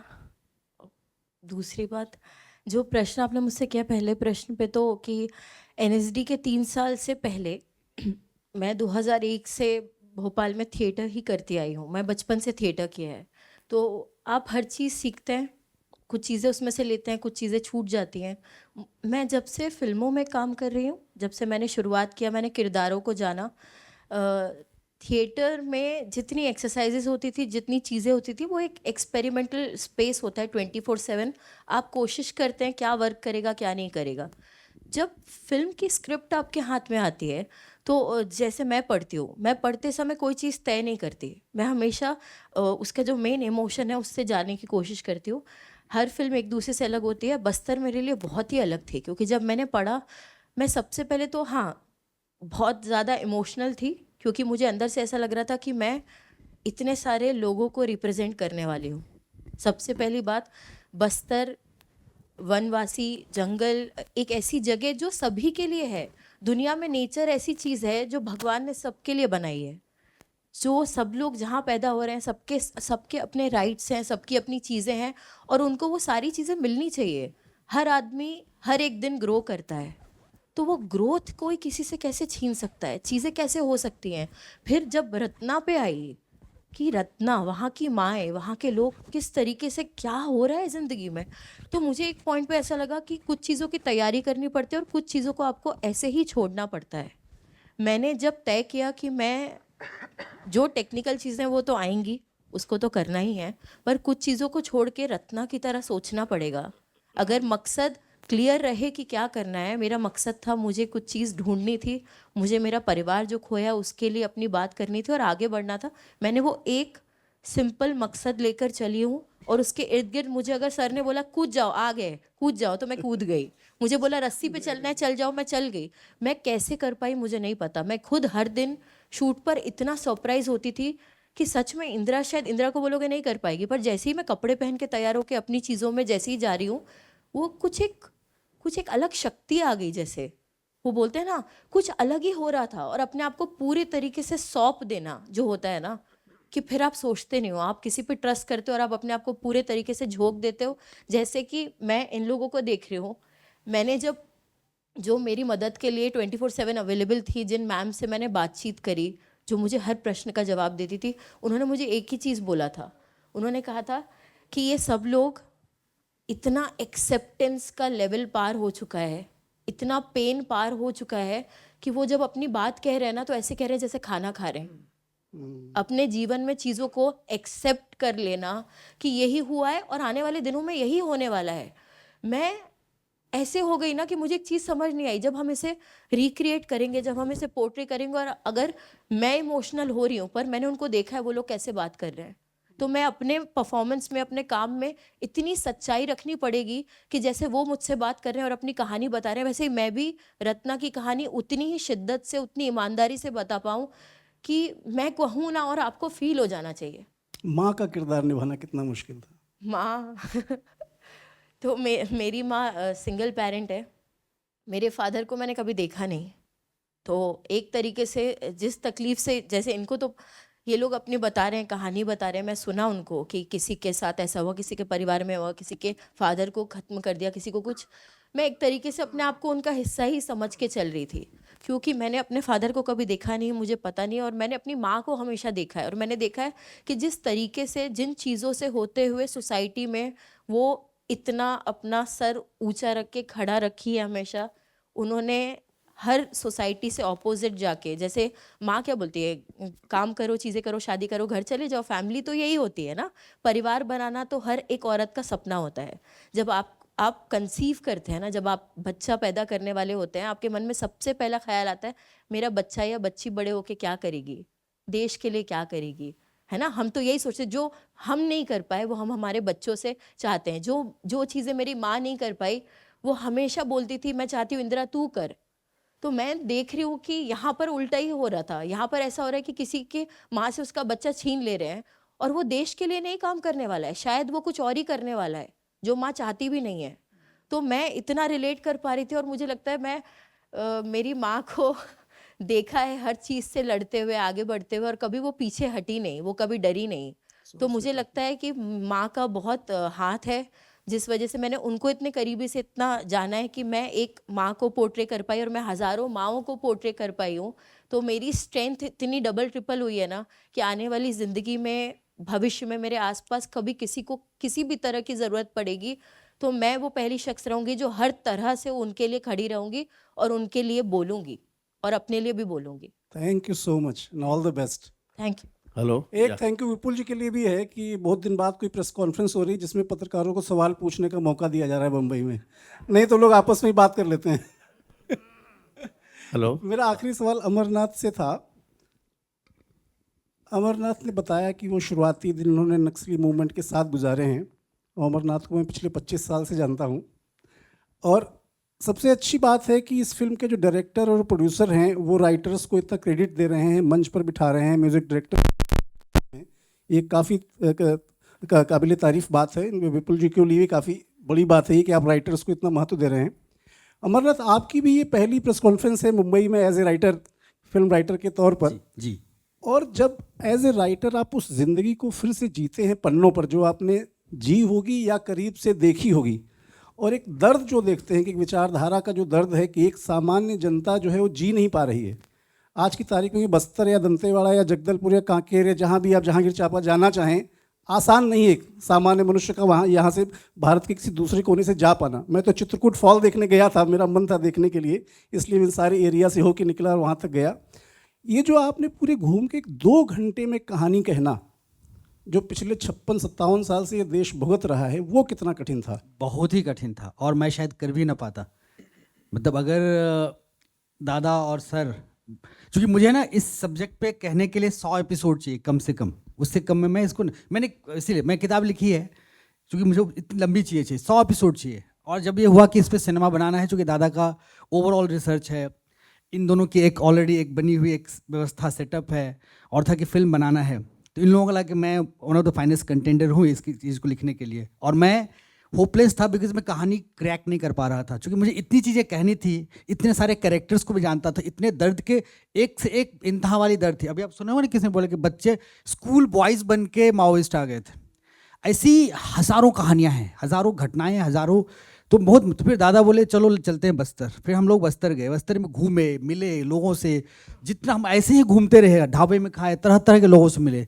फिर मैं कुछ ऐसे इन माँओं से मिला, इस तरह के माँओं से मिला, और उन लोगों से जब वो लोग अपनी बातें कह पा रही थी, यहाँ तो ये ऑल द वे आई हैं, लेकिन जो वहाँ वो ऑर्गेनिक अपने स्पेस में थी तो थोड़ा ज़्यादा खुल पाई। हम उनके साथ थे, उनके स्पेस में हम थे, तो हम थोड़ा उनकी बात को समझ पाए इत्मीनान से। और वो लगभग 10 साल 12 साल पुरानी एट्रोसिटी की कहानी, एट्रोसिटी में बहुत छोटा शब्द कर रहा हूँ, इसकी कहानी, इस तरह की घटनाओं की कहानी जो वो जी हैं, भुगती हैं, वो सब सुना रही थी। मैंने किसी का पूरा परिवार उसके आंखों के सामने में मार दिया गया, किसी का भाई मार दिया गया, किसी की बहन मार दी गई, और वो इतनी, जैसे कि बोले ना कि खाना खा रही, उनकी आंखों में कोई एक्सप्रेशन नहीं था। मैं बोल रहा हूँ कोई एक्सप्रेशन, ना खुशी ना हंसी, कोई बड़ा से बड़ा दर्द, बड़ा से बड़ा गम जो है ना, मनुष्य बहुत पावरफुल, हमारा इमोशन बहुत स्ट्रांग होता है। मनुष्य सर्वाइव किया है, अकेला प्राणी है जो सर्वाइव करता है, लंबा समय में कर रहा है, हम सब पे डोमिनेट कर, हम इतने स्ट्रांग हैं मनुष्य। और वो 8 साल तक इमोशन, कोई इमोशन नहीं, यानी वो शॉक जो 10-12 साल पहले उसकी आंखों में लगा, 12 साल तक वो शॉक सस्टेन कर रहा है। वहाँ मैं हिल गया और मुझे कहानी मिली, अदरवाइज नहीं मिलती। अगर मैं बस्तर में घूमता नहीं, जाता नहीं, लोगों से मिलता नहीं, दादा मेरे साथ नहीं होते, ये लोग गाइड नहीं करते, ये मैं कहानी कह नहीं पाता, क्योंकि मैं इतने 2 घंटे के लिए कहना मेरे लिए इम्पॉसिबल था। नमस्कार विपुल जी, मेरा नाम विशाल है और मैं छत्तीसगढ़ रायपुर में पैदा हुआ था। बचपन में मुझे कई बार नक्सल की स्टोरीज सुनाई गई थी, जिससे मैं काफ़ी डर जाता था। और वहाँ के बचपन की बात करें तो काफ़ी लोग डर जाते हैं। अभी हाल ही में, मैं अपने सवाल पे आता हूँ, हाल ही में बिलासपुर में एक बीजेपी लीडर मरे गए, और उसके बाद लोकसभा इलेक्शन को मद्देनजर रखते हुए 43 बीजेपी लीडर्स को Y+ सिक्योरिटी दी गई है। सर, आपको नहीं लगता कि गवर्नमेंट को इन फैमिलीज को Y+ सिक्योरिटी की ज़्यादा ज़रूरत है, उस 43 बीजेपी लीडर्स को नहीं?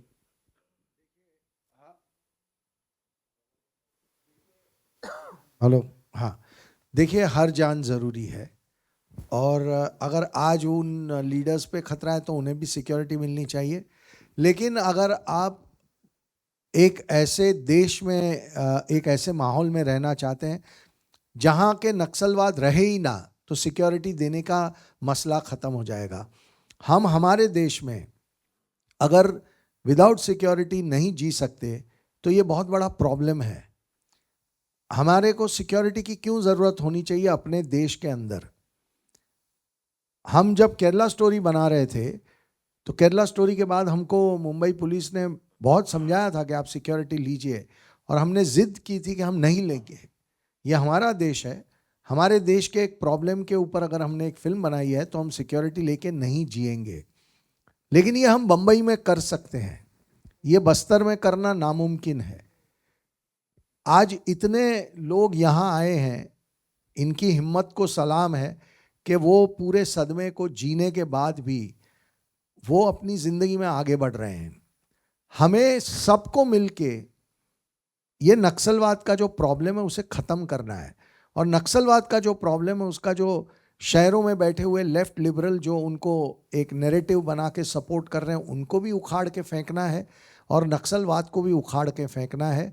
हम ये चाहते हैं कि बस्तर शहर देश की मुख्य धारा में उस तरह आए जैसे कभी वहाँ नक्सलवाद था ही नहीं। वहाँ कभी कोई एक भी जिंदगी जानी नहीं चाहिए, किसी एक इंसान की जान भी नहीं जानी चाहिए इस माइंडलेस वायलेंस में। तो कोशिश हमारी सबकी ये होनी चाहिए, और इसीलिए ये फिल्म हमने बनाई है, क्योंकि 90% लोगों को इस प्रॉब्लम का पता ही नहीं है। तो हम चाहते हैं कि ये देश देखे इस फिल्म को, और हम सब मिल के कोई ऐसा एक्शन बनाएं कि नक्सलवाद को वहाँ से हम जड़ से उखाड़ के फेंक दें। विपुल जी हेलो।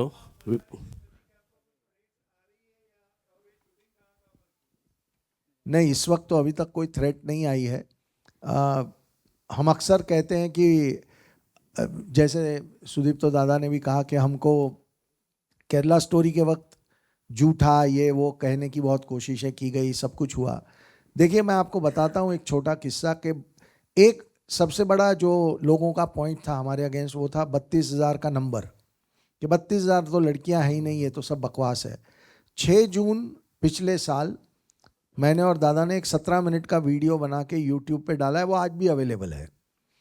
उसमें हमने वो 32,000 का आंकड़ा पूरा गिनवा दिया है, और वो आंकड़ा लेके हम गए थे मीडिया चैनल्स के पास और कहा कि इस पे डिबेट करिए। तो कोई डिबेट नहीं किया उन लोगों ने। हमें मीडिया वालों ने कहा कि सामने वाले डिबेट नहीं करना चाहते। तो सच जो है वो थोड़ा देरी से ही सही बाहर आ जाता है।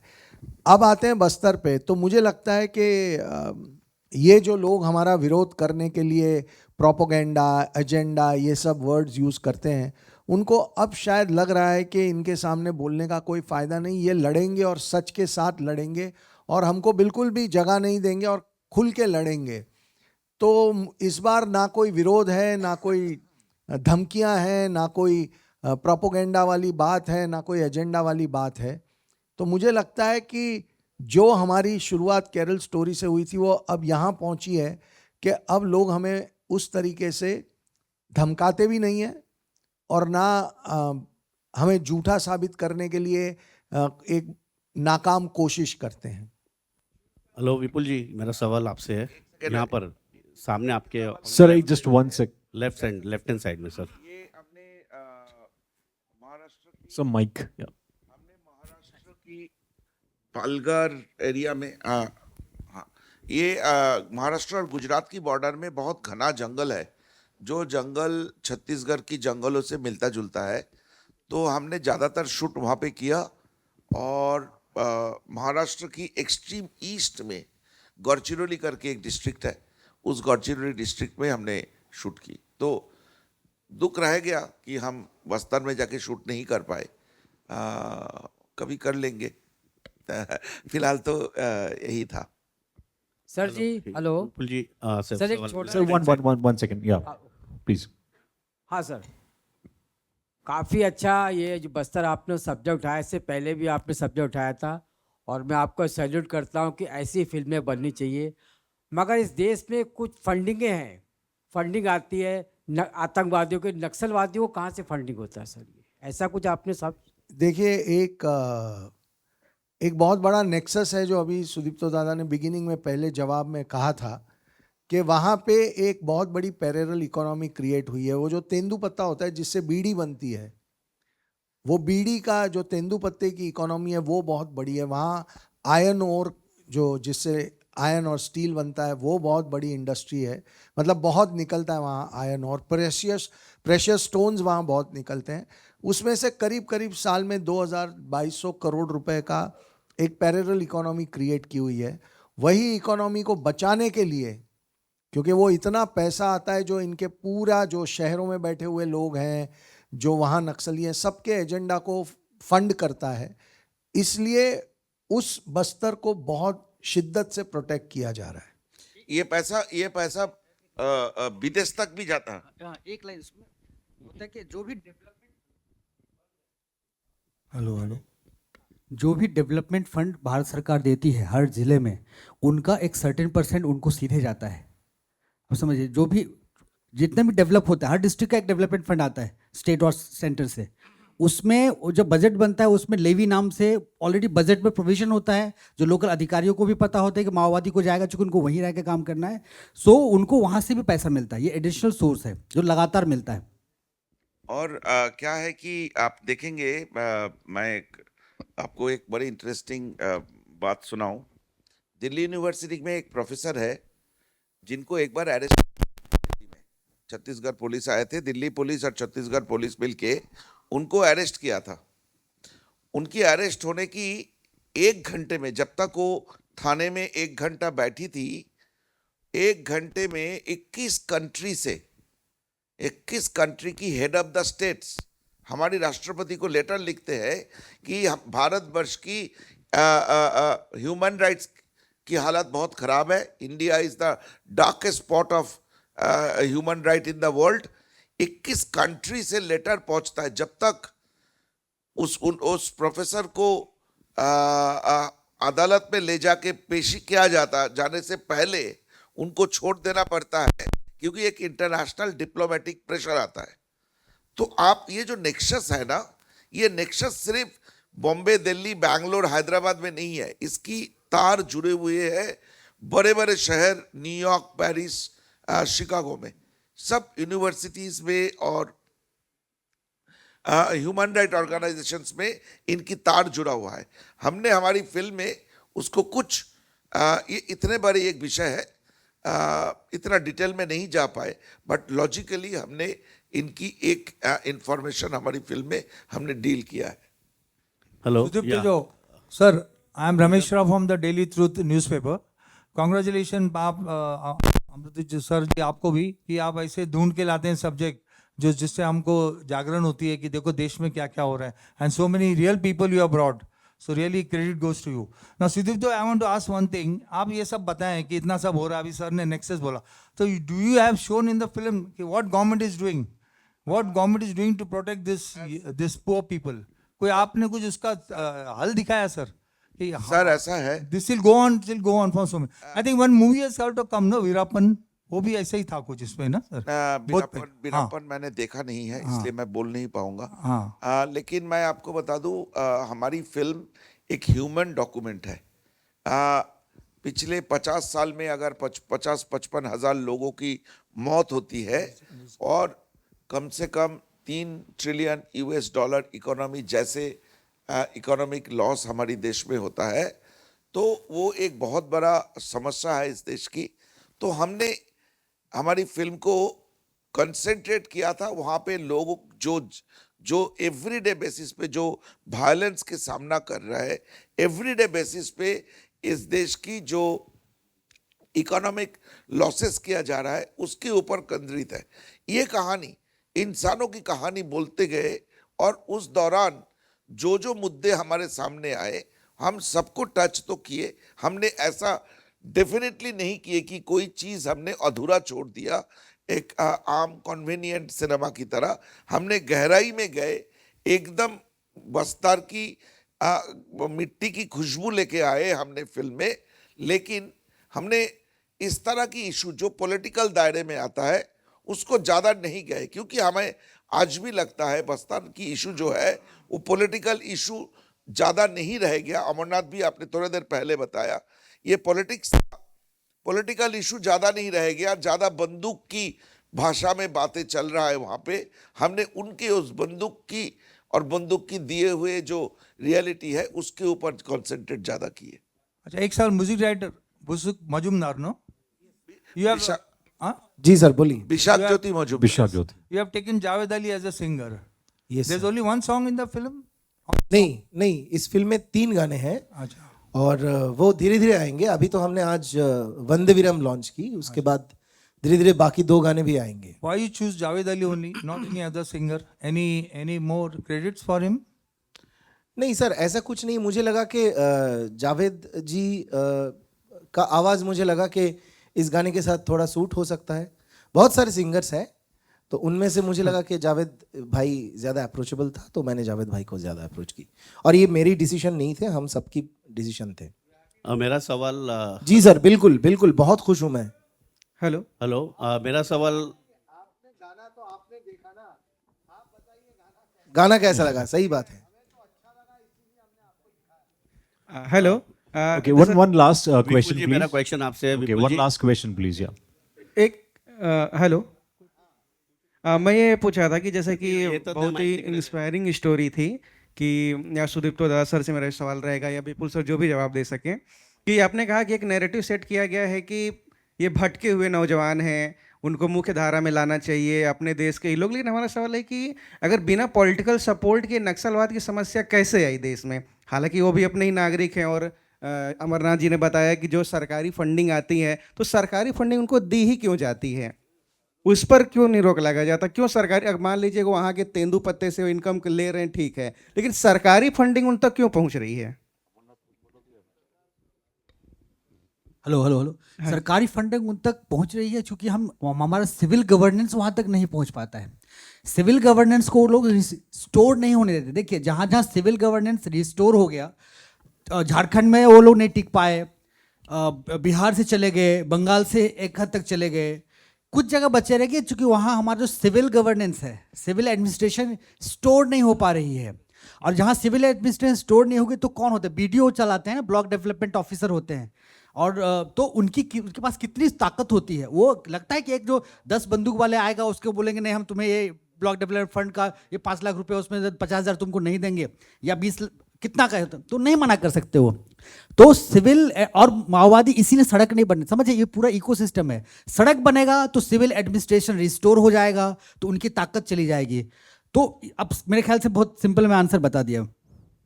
मेरा सवाल विपुल जी से है। विपुल जी, हमारा जो मेन मुद्दा है, हम पॉलिटिक्स में नहीं जाना चाहते, हम ह्यूमन ट्रेजेडी पे रहना चाहते हैं। लोगों की जिंदगियां, देखिए पॉलिटिक्स होता है नहीं होता है वो एक तरफ है, सफ़र कौन कर रहा है? कॉमन लोग सफ़र करते हैं, ये लोग सफ़र करते हैं, ये लोग सफ़र करते हैं। तो कहानी जो है वो इनकी होनी चाहिए। इनका पेन कब आएगा लोगों के सामने? हम अक्सर पॉलिटिशियन को गाली दे के बोल देते हैं कि ये इशू यहाँ ख़त्म, लेकिन ये जो ह्यूमन ट्रेजेडी है ये लोगों तक आना बहुत ज़रूरी है। मेरा सवाल Very well विपुल said. जी से Thank you so much, hello, sir. I think we are मेरा done एक with it, सवाल है and we're running out of Vipul time. जी, मेरा एक सवाल है आपसे। Okay, just last one विपुल question. जी यहाँ पर विपुल जी जी, विपुल जी ऑन योर लेफ्ट, हाँ जी, योर लेफ्ट left. हाँ जी। One sir, last. हिंदी में क्यों और इंग्लिश में वाई, ये मेरा सवाल है आपसे। जब केरला स्टोरी में आपको इतने थ्रेट आए, बहुत कुछ हुआ, ये पूरा देश जानता है, उसके बावजूद अब बस्तर ये जो again is a kind of controversy, तो you tell me why you again came as a producer. एक तो कोई कंट्रोवर्सी तो हुई नहीं, आपने कहीं पढ़ा हो सुना नहीं हो तो बताइए। अभी आगे चल के तो मतलब यही है कि इट्स वेरी डिफरेंट। देखिए क्या होता है, अगर आप अपने देश से प्यार करते हैं ना, जो मेरी कमर्शियल फिल्मों में भी आपने देखा है कि मैं देश प्रेम मेरी फिल्मों में होता ही है, और मैं व्यक्तिगत रूप से बहुत अपने देश से प्यार करता हूं। तो जब आपके सामने ऐसा एक मुद्दा है जिसमें आप देखें कि हमारे देश के हज़ारों लाखों लोग सफ़र कर रहे हैं, उनकी ज़िंदगियां बर्बाद की जा रही हैं, जान ली जा रही है, एक वायलेंस का एक पागलपन चल रहा है, तो आपको लगता है कि ये अब आपका फ़र्ज़ है। और मुझे लगता है कि केरला स्टोरी के बाद ऐसी कहानियां बोलने की हिम्मत और बढ़ी है, कम नहीं हुई। वैसे हम लोग ज़्यादा डरते नहीं हैं, अगर कोई ऐसा थ्रेट वेट आता है तो उतना फ़र्क नहीं पड़ता, टू बी वेरी ऑनेस्ट। क्या बात। सो और करना पड़ता भी है। देखिए हर एक इंसान को अपने देश के लिए थोड़ा बहुत तो करना भी चाहिए। अब आप मुझे बताइए कि हम जो कर रहे हैं वो इनके फैमिलीज ने जो सेक्रीफाइस किया उसके सामने क्या है? कुछ भी नहीं है। हम तो सिर्फ उनकी बात को लोगों तक लेके आ रहे हैं। इनके पेन को किसी को तो जबान देनी पड़ेगी ना। तो हम तो मानते हैं कि हम लकी हैं कि हम इनके पेन को लोगों के सामने लेके आ रहे हैं। क्या बात है, जोरदार तालियां। I think thank you so much Vipul sir once again for kind words and the cast and crew. मैं चाहता हूं कि this is a time for photo op, so मैं चाहता हूं सभी द एंटायर टीम ऑफ मैं सिर्फ इतना कहना चाहता हूं इन द एंड कि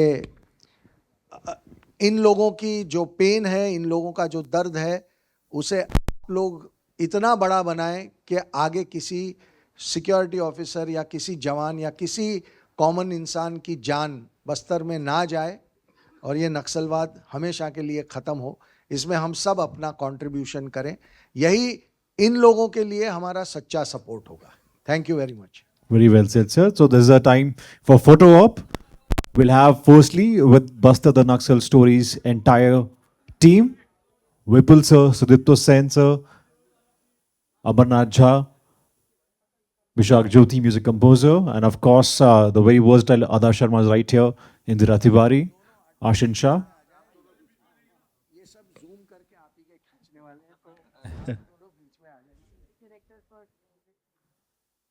Sir, requesting थोड़ा सा आप आगे आ जाएं.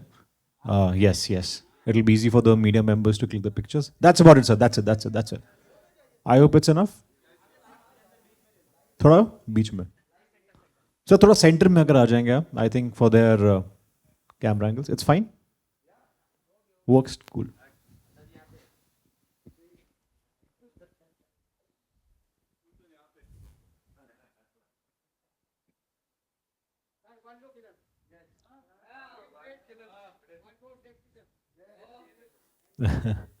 Right. Also sir the cast to please be here. मैं चाहता हूं कि हमारे साथ जो हमारे स्पेशल गेस्ट हैं आज मौजूद हैं, to please join in the star cast. Ma'am please आप ज्वाइन कीजिए.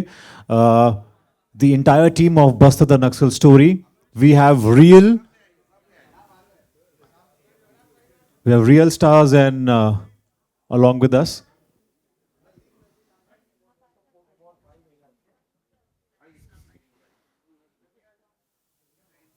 All the family members to please join the team.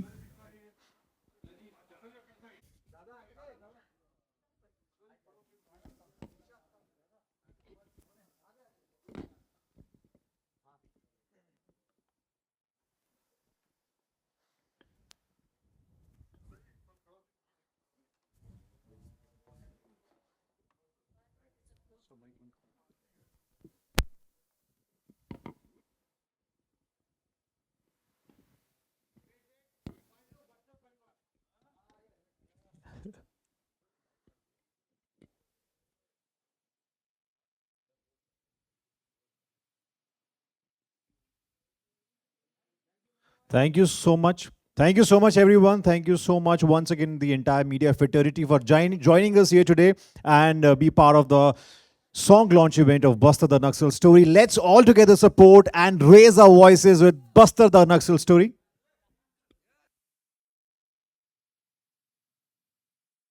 Yeah. Can we have, please, Ada to have a solo photo op for the media? Please, the mic is all yours. जुआर जुआर सबको. हमारा बस्तर वैसे तो बहुत खूबसूरत है. आप लोग भी कभी आइए हमारे बस्तर घूमने के लिए. जी धन्यवाद. नहीं, बस्तर इससे भी ज़्यादा और खूबसूरत है. क्या बात है. So, Ada, the media wants to have a solo picture with you.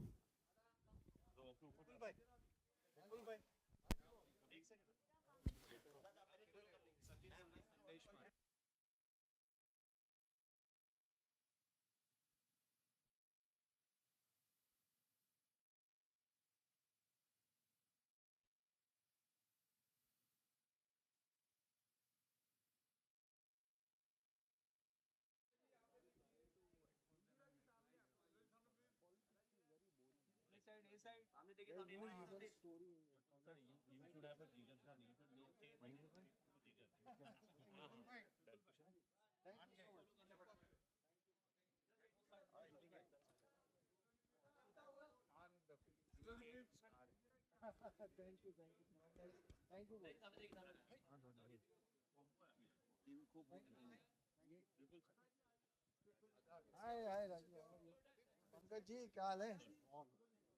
Fit हो गए? आ जाइए आ जाइए आ जाइए.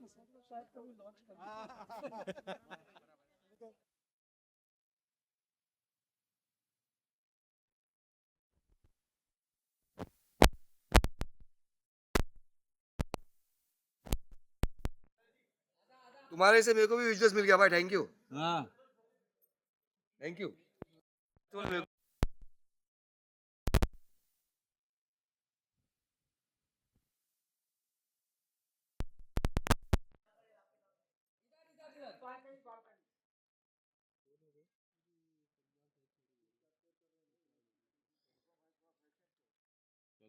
बस हो गया. बंद करो क्या कैमरा? बंद करो. क्या अभी क्या पिक्चर बनाने का है तुमको? Thank you.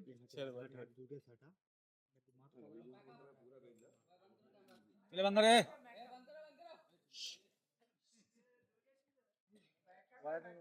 भाई किसी का करेक्टर निकालने का क्या है? अब निकाल दो ऑरेंज वाला भाई. भाई निकाल दो क्या भाई? निकाल लो सब. सब निकाल. अब निकाल लो निकल को. अरे बंद कर बे कैमरा. भाई निकलोगे, एक आध निकलोगे. देखना ये देखिए गोल कर रहा है भाई. वायरल बॉलीवुड अलग से एक स्पेस दे भाई को. मिल ही नहीं रहा होगा.